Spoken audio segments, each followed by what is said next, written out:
A case that gripped the community with shock and frustration. The events surrounding the shooting at Rains High School on August 24, 2018, took an unexpected turn. Robert Howard, the primary suspect, was initially facing charges of murder and 2 counts of attempted murder.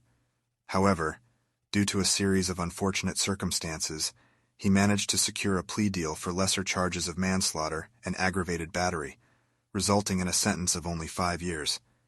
The incident unfolded when the Jacksonville Sheriff's Office received a distress call reporting shots fired at Rains High School.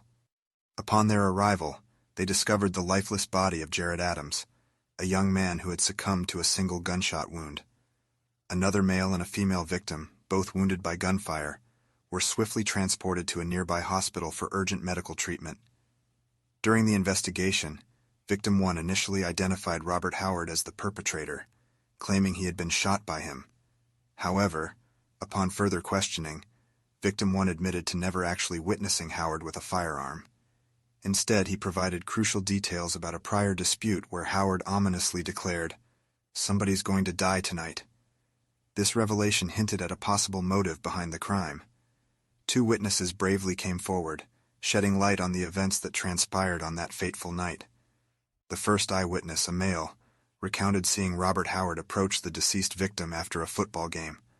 Although he did not witness the exact moment the trigger was pulled, he vividly remembered Howard retrieving a gun from his waistband and pointing it at Jared Adams.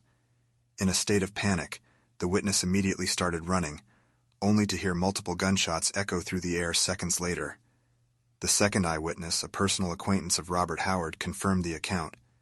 She recounted seeing Howard confront Jared Adams after the football game, witnessing him draw a gun from his waistband and shoot the victim. Terrified, she fled the scene, the sound of additional gunshots reverberating in her ears. When presented with a single photograph of Robert Howard, she unequivocally identified him as the person who had pulled the trigger. The crime scene held critical evidence in the form of multiple recovered shell casings, all linked to a single firearm. The presence of these shells corroborated the witnesses' accounts, solidifying the belief that Robert Howard was responsible for the tragic events that unfolded that night. However, despite the weight of the evidence and the initial charges of murder and attempted murder, the case took an unexpected turn. The plea deal that Howard ultimately secured was due to the failure of key witnesses to show up and answer crucial questions, introducing a significant setback to the prosecution's case. The community was left grappling with a sense of disappointment and a lingering feeling of injustice. The reduced sentence for manslaughter and aggravated battery left many questioning the effectiveness of the justice system. The tragic incident at Rains High School served as a stark reminder of the fragility of life and the complexities of seeking justice in the face of unforeseen obstacles.